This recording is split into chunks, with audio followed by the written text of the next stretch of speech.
Michigan beats Iowa here on Saturday, October 1st, the first road game of the year for Michigan. Wasn't exciting, wasn't the most wildly successful game in a lot of ways, but Michigan does get the win, went into halftime with a decent lead, and then Iowa did score 14 points in the fourth quarter. Michigan gets the win 27-14. Give me your one-word reaction down in the comments. Let me know how you're feeling about this game, how you're feeling about this win as Michigan enters the month of October, now 5-0.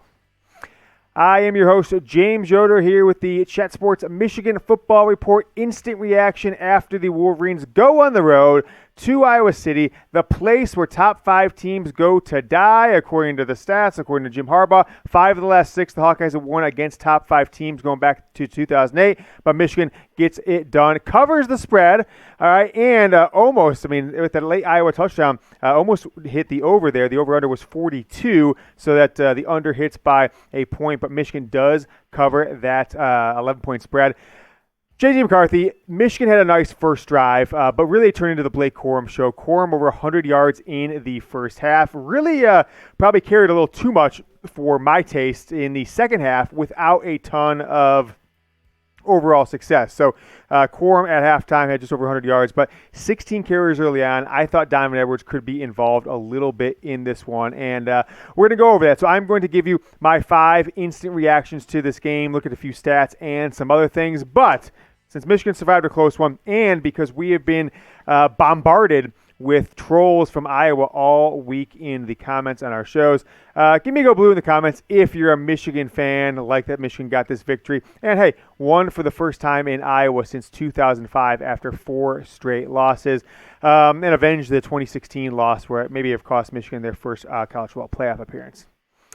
With this 27-14 win over Iowa, I'm going to dive into what we learned about the offense, what we learned about the defense, what we learned about this coaching staff, which actually I think maybe introduced the most question marks for this team after this game. And I want to address this before we jump into it. I really appreciate everyone who has commented on Wednesday's show. We said we give away a Michigan football Jordan Brand t-shirt to the person who commented the most. As long as we get to 1,000 comments, which we did in like 20 minutes, we're sitting at like 6,400 comments here on Saturday. So I didn't expect it to get that high. So the way YouTube's analytics work, you got to scroll a bunch to go through all the comments. And so give me till Tuesday. I just want to make sure we reward the correct person. We're only going to count the comments that were there through Friday, though. So no need to go in here afterwards and try and get a last-minute victory. But we're going to give away that jersey, or that shirt, I'm sorry. Come back to Tuesday's show and find out. We'll announce a winner then. My number one instant reaction is I lost my mind. I said all week, if J.J. McCarthy fumbles again, I would lose my mind. And he played a decent game, was more decisive in a good way than we've seen from him recently at least, but didn't really hit much downfield, a lot of checking down. But I am giving him the name J.J. McFumbles, right? He's doing things that Cade McNamara, for the most part, didn't do last year. Fumbled again, lost 21 yards there after halftime. Trente Jones, we're going to talk about him in our Michigan football grades on Monday, maybe a little bit in our instant our overreaction Sunday. But Trente Jones just was standing there at the right tackle position, let a guy run right by him. Luckily, Donovan Edwards went back and jumped on that ball. It could have been a game-changing play early on in this game for Michigan. Let's take a look at McCarthy's first half stats. The offense was humming. Some nice passes, some nice runs, a lot of motion, and everything that worked, including Ronnie Bell on the ground for the touchdown in that first drive. And McCarthy finished 13 of 17 for 105 on the day. Now, after half, he threw 7 passes, completed 5 of them, so it goes 18 of 24 for 155, so around 55 yards and a touchdown in the second half. And I don't want to say it was the game-sealing touchdown, but it kind of felt like it was a game-sealing touchdown in this game, hitting Donovan Edwards for the touchdown pass. So what you guys saw, J.J. McFumbles, give me a grade for J.J. McCarthy's performance today, getting his first road victory, 27-14 at Iowa. A, B, C, D, or F. Don't be an amateur. You can give pluses, you can give minuses. I'm going to go like B minus C plus again. He missed Roman Wilson in a late a long touchdown pass potentially in the end zone. A play Ronnie Bell was also running wide open down the left sideline. And he played check down game again, right? It reminded me a lot of Cade McNamara. Got that fumble. So even though it wasn't a turnover, I'm going B- C+, but I want to know from you guys, kind of help me think about what we're going to grade him for our Monday's Michigan football grade show. I felt the Michigan football coaching staff coached scared today. They didn't really take many shots downfield.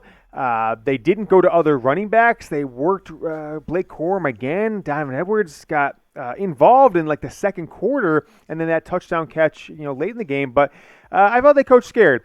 They didn't have any ingenuity on the play calling side. They didn't do anything that I thought really made you feel good about where this offense is going.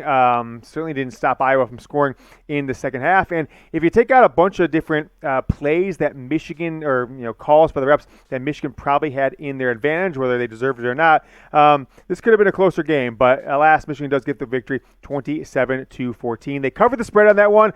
And if you would have bet them, you would have won. And if you would have bet them with BetUS, you would have won, plus had your 125% deposit bonus. It's keeping rolling into October. I talked to BetUS yesterday. I said, give us another week. Let's at least get that midway through the season with the deposit bonus. So they said, hey, we'll keep it rolling through next Friday, which is October 7th at least. 125% deposit bonus. BetUS, our sportsbook partner. All kinds of NFL games tomorrow. Get going with them. You can still bet tonight on college football games.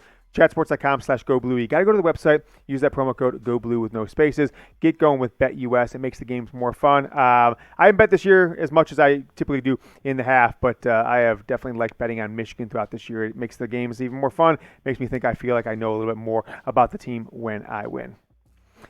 Blake Corum delivers in this one, and I actually had this up until late in the game. I kind of had it as Blake Corum disappeared because he had 105 yards in the first half on 16 carries. Very, workman-like game for Blake Corum, especially in the first half. He wasn't getting long runs. Only his long was 11, averaging 5 yards a carry. But he was getting 3 to 7 yards basically every single snap for Michigan in the first half. 105 yards. Scores a touchdown in the second half for the Wolverines. But if you do the quick math there, folks, he had 13 carries after halftime. For 28 yards? Is that the final number, right? 103 was the 105 was the number. So 13 carries for 28 yards. So 2 yards per carry after half. I think Michigan probably went to him too many times, didn't trust Donovan Edwards enough, and certainly didn't have anything creative for J.J. McCarthy to take the pressure off of Blake Corum. Really, he's carried 2 times or whatever it is or 62 times, right, in the last 2 games. That is too much after his 5 touchdown performance a couple weeks ago against UConn. I think they are using Blake Corum a little too much. Make sure you guys are following me on Twitter. Appreciate everyone who followed me during the week. I said I'd follow the next 10 people, which I did, who followed me. If you want more Michigan football coverage on Twitter or just want to stay connected with me on a real-time basis, go ahead and follow me at James Yoder right there on the screen. The link to it is down in the comments and the description of today's Michigan Football Report instant reaction video. Look, Sherrone Moore, Matt Weiss, Jim Harbaugh, I don't know who's making the play calls, but the red zone play calls stink. It's easy against Hawaii. It's easy against UConn. It's easy against Colorado State to just hand the ball off and expect Blake Corum or Donovan Edwards to score a touchdown, 4 or 5 handoffs once you get inside the 20. But these play calls stink. They will not let J.J. McCarthy cook. Even the times he threw towards the end zone, I felt that he was forcing it. He kind of threw one up to Roman Wilson at one point. Had the one touchdown pass. But look, Michigan probably played scared as a coaching staff and as a team in some ways in this game. This didn't remind me of Wisconsin or Nebraska last year, where they felt loose, where they were making it feel like a home game, right? They felt scared a little bit. The coaching staff felt like they called the game a little bit scared, and it emerged, right? Michigan played probably better than 27 points, even 27-14 as the final score. And I don't necessarily think that that's the performance that we got out of this team. So the Wolverines win 27-14. You can also win by subscribing to the channel, youtube.com/Michigan TV, the most watched show anywhere in the world for Michigan football. Daily Michigan football shows from me, Chat Sports Studios, from now to the end of the season. Then we sprinkle it back to about 2 or 3 or 4 episodes a week in the offseason. YouTube.com/Michigan TV. Join almost 22,000 Michigan football fans strong. Last instant reaction, Michigan's defense is incomplete. It's unknown. For the fourth time in 5 games today, the Wolverines had a shutout at halftime, right? Maryland being the only team to score against them in the first half. Hell, if it wasn't for Hawaii getting a field goal, Michigan would have a shutout through 3 quarters in 4 of 5 games. I like what I saw out of Mike Morris, okay?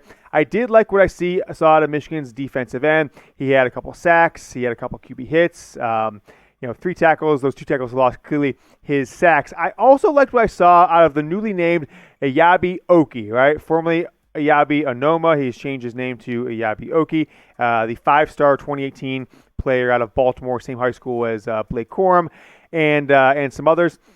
And he played good. All right? He got in there. He had a sack. He looked like he was the fastest guy. Frankly, he looked like David Ojabo 2.0. And I'm glad what I saw from him. I think in general, folks, this defense, another first half shutout, nice to see. Giving up 2 touchdowns in the fourth quarter?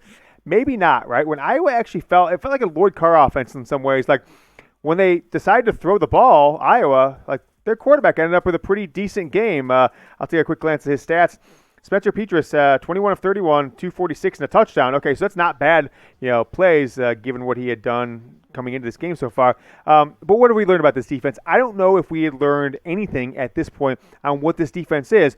No one outside of Maryland and Talia Tagovailoa for a few drives has really challenged them, has been athletically, on the same level. And Iowa did some nice things with their tight ends, and Michigan also did some nice things to counter those tight ends. But in general, it was clear that this Iowa offense was not up to par, wasn't going to be a threat all day. And the fact they scored 14 points, I felt was generous for what Michigan gave up. So I don't know if we know anything about them. We might not know anything about them until October 15th, 2 weeks from today, at home, the Maze-Out game against Penn State. But help me out. You guys watch the game too. Let me know what you're thinking, all right? Doing this show instantly after the game. I'll go back and watch the Big Ten and 60 on Sunday, but let me know who you think Michigan's best player is so far this season on defense. Go ahead and comment down below. Appreciate everyone watching. Make sure you subscribe. We're going to be back tomorrow early afternoon. I'll have my Michigan football overreactions, kind of have a little chance to sink in, look at the tape and everything, and then Monday come back for Michigan football grades. We'll also have a new feature tomorrow coming, Michigan football game balls. All right, appreciate everyone watching. 27-14 win over Iowa. Go Blue.